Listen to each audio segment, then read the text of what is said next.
Hey, I'm here with my invention, the Splitfire Rapid Safety, in our installation video.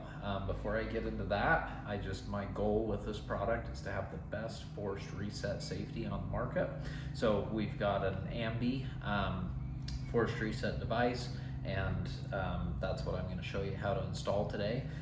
We're going to work around YouTube's rules about assembling firearms and components in here, so I'm going to try to give it my best shot. So I've just got a hunk of metal here, not a gun by any means, but everything is undone from the inside of the handle. So as soon as you undo the inside of your handle, you'll take that screw out and be a little cautious. There's a spring and pin detent in the handle when it is taken out, so you don't want that to go flying or shooting anywhere. So as soon as that pops out, that's where that spring and detent goes. And then your old safety might have to cock the hammer a little bit and kind of twist it and pry that out, and then it should come out. Sometimes it takes some persuasion. So okay, there we go.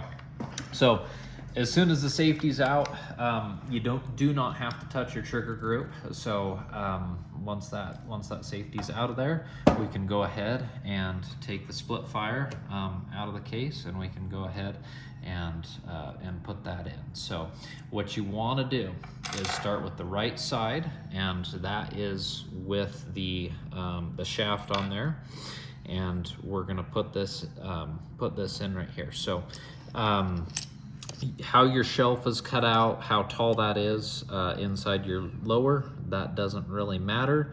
And again, I've just got this hunk of metal just so we can be within YouTube's guidelines here. So as soon as that shaft is keyed in, you almost have to kind of put it in upside down almost, and then that shaft will slide on, and then go ahead and twist it. I find that having it in the semi-auto fire position is the best to go ahead and insert the left side. Now at this point, you can go ahead and you can throw your pin and spring and handle back in if you so wish. Or you can go ahead and work on the left side. The order doesn't matter here quite so much, but again, we want to be within our guidelines so we don't get this taken down. When it comes to the female side, again, with that in the semi-auto position, it'll just thread in. So we're going to go ahead and take our screw that comes with this. Our final version is going to have a little nylon patch right there, so that that'll be some Loctite in there for you to make sure it's nice and secure and there's no vibrations that get that bolt out. And then we just go ahead and twist that together and have it be nice and good here. So we're going to get rid of this hunk of metal, and we're going to go ahead and get an actual gun where I've got one installed, and we can do a function check real fast. So just doing that just so I don't actually show assembly of components. So we're gonna go ahead and lock our hammer. That gets a lot of first timers going where it will not go into safety. No safety will go into safety on an AR-15 trigger group. If the hammer is out, you got to go ahead and cock that, and then we get our three positions: our safe, semi, and full semi or rapid semi-auto feature. The lever right here always rides in the center. There's been some issues with some other brands where the levers are breaking and ours ride dead center. There's no shifting back and forth, and the Splitfire also has the fewest components of any forced reset safety on the market. Fewer components, of course, means a little bit of a higher reliability, which is good for firearms. And anyway, on the function check here, just wanted to show you. So we definitely want to make sure safe works. If safe does not work, you do not want to use this with that trigger group. and the trigger group is stock. We haven't had to touch this. That's the other thing that's really, really good, that some safeties, force reset safeties, you do have to touch it. So safe, working great. And then we're gonna go to semi, and I'm gonna go ahead and do that. We get our reset, no big deal. We're gonna fire like normal. Now I'm gonna hold the trigger on this next one just to show you, because this is what the lever does back and forth with your bolt carrier group, and there is no reset when you're in a semi-auto position until I let off of that. And now we're gonna go into fully semi-auto if someone wants to channel their inner Newsome. So I'll leave that at your discretion. Okay, what I usually tell beginners, just this is kind of a unique deal. You should be holding the trigger in the same spot every time. You just want to be lighter on the trigger. If you hold the trigger too hard, you can stop it, but you have to be intentional and really hard. Just some people tense up when they're doing this, but I specifically want to show you the forced reset nature of this device. So with the lever up, because that's where the BCG is going to hold it, we're going to go ahead and we're going to fire this, and our lever will come back, and then the lever is going to be forced backward by the BCG, and that's going to force my finger forward, giving us 1 bullet shot per trigger pull. So I'm gonna go ahead and do that again. We're gonna go forward, and then my finger moves slowly. I've probably got 4 or 5 pounds worth of pressure on my finger right here, so not a lot. And then we're just gonna go back and forth. So that's a very successful test on there. And if this isn't working, send us an email or something if you're having trouble with this. The other thing that could come up is if you try to do it and this lever's back, when you're actually firing a gun, what we're really doing is turning on the safety, and this is not going to fire with your lever back with the upper off of the gun. And the reason is because the BCG is actually going to hold that lever up. So when we are function checking, I just hold it at a decline a little bit, and then do that, and then we're working just fine, just how it is. So after a successful function check, you should be ready to go. I wanted to share just a few tips with you to make sure you can have a safe and successful time. So number 1 is recoil. When you're on a safe and then semi, your bang, your recoil is a bit more manageable, but we do not need to turn this into an anti-aircraft firearm. And so that being said, you just want to make sure you got a good stance. I like to have a nice firm grip right there. Just make sure you're leaning into it. We want everyone to be safe and also promote the use of firearms, because our Second Amendment ultimately that protects the rest of our rights. So the next thing I wanted to share is that on our BCG, or not our BCG, our buffer weight, excuse me. I'm a pansy, so everybody knows I'm not a man here. I'm just gonna put an indent. This is real easy to switch out. It's just that pin that I had, and apparently this spring is, okay. So this is a regular buffer weight. It's light, it's not stamped with anything, very typical on a build. It's very, very highly recommended that you get an H3 buffer weight. If I could suggest the brass H3, H3 Plus is what we're going with.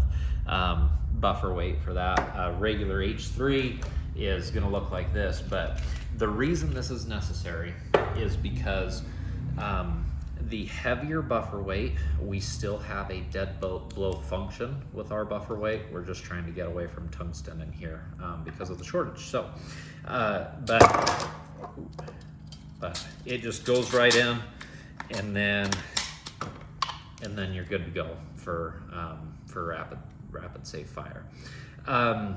The reason this is necessary is because you're going to get a little bit of a bolt bounce when you shoot this quickly, and a lot of people think, oh, my gun doesn't have that issue, but it's necessary when you're doing a forced reset fire like we have. And if you get bolt bounce, if you don't have one in, you might get a burst out of it or something, and the trigger might go dead. And if you look at the bullet that's in the chamber and you extract that, you'll see a light primer strike on there. And basically the H3 buffer weight, they're between a proper one is a 5.4, or again, shameless plug, ours is a 5.6, so just a hair heavier. Brass, it looks good, doesn't it? Anyway, with that in there, it helps with the timing on that bolt carrier linking up so that your hammer hits every time, and it's absolutely wonderful. So ours, there's a few others out there where you have to change your trigger group and stuff. We're going to have other variations to work with other popular brands of triggers, such as Geisley. That's coming. But as far as right now, if you've got a stock AR-15, you'll be able to throw a Splitfire Rapid Safety and a brass H3 buffer weight in there, and you will be ready to go and have some nice safe fun. So those are a few things to watch out for. One last thing, when it comes to a bolt carrier group, there are two options with your BCG. One of them is a semi-auto, and for those who don't know the difference, this is a semi-auto where the top and bottom are not the same milling out right here, and this is a full auto profile. Most folks actually have a full auto profile, so it's not a big deal. We are recommending, very strongly recommending, that you use a use a full auto BCG. The semi-auto BCG will work with the Splitfire Rapid Safety. However, the reason we're not recommending this, and I wanted to make sure it's in the installation video that we're doing right now, is because of the lever right here. With some guns, when you have a full auto profile on the back side, it keeps the lever from going back, and so you could have rapid safe fire engaged. However, there's nothing to prevent the lever. If your gun does this, the lever can slide back, and on some firearms, it might not go. It'll act like the safety is activated, and of course that's hard to do on something like this, and it's not all guns. But safety is the very most important thing with something like this, and so where that lever can slide just a little bit, don't want someone to go to fire, have that lever flip back and be messing with it and trying to get it to go, thinking they've got a jam, and point the gun and ultimately pull the trigger, and having a bullet go absolutely nowhere it's supposed to. So anyway, technically works with semi-auto, but try to stick with full auto. Otherwise, if you use the semi-auto, you just have to get a habit of kind of flipping your gun forward, and then it'll go. So anyway, with the full auto bolt carrier groups, I have two as an example to show you. There's not really any modification. We wanted to have a drop-in system that works, and I have not had an AR-15 that it doesn't work in. There's a few different trigger groups that you might have maybe a more difficult time with, but anyway, that's why we do the function check, make sure everything's good. So I've got two bolt carrier groups here. And they're both full auto BCGs, and I just wanted to show you just for a kind of more of a function check deal. So there are some BCGs, when it says mil spec, that doesn't mean that everything is built to exact tolerances, because there are some wide variations. I always use the example that saying that an AR-15 is mil spec, that it's standard. It's a lot like saying your friend, thinks a girl's cute. Your friend might have questionable judgment, and you might be wondering what's wrong with him, because maybe she's not that cute. So fortunately, all AR-15s are pretty good looking, so that's not an issue, but they all have their different flavor, their different personality of how they were milled out. So when it comes to the lever, how this thing's interacting, ours is the only one where the lever is dead center and there's no modification on the trigger group. There are some, and I tried to pick the most aggressive cut, where when it's being milled out right here, it kind of stops, and then you've got this curve that kind of picks it up. And so the reason some force reset safety systems out there have some issues is the lever actually gets caught on that ridge right there and doesn't let it move. Now, this has happened with a few of them now that we've got a final design. I've gotten a few. Fortunately, I've gotten them stuck. And I say fortunately so that I can pass on the knowledge. All it takes is a little, if that's the case, okay? Most full auto BCGs, you won't have an issue. It's just if you run into this situation, I want to be there, be as helpful as possible. So all it takes is this one. I have taken a sanding stone a little bit and just gone right there just to smooth that out, and it takes care of it. So you can probably hardly even tell on camera right there.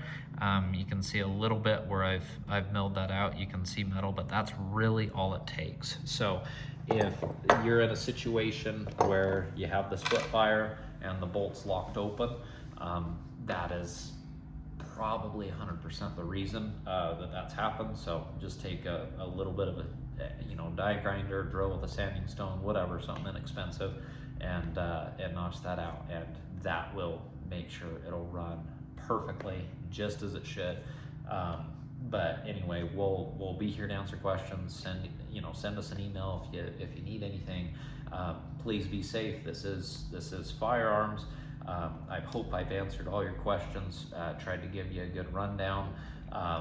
Don't be afraid to buy our brass H3 buffer weight that we came up with.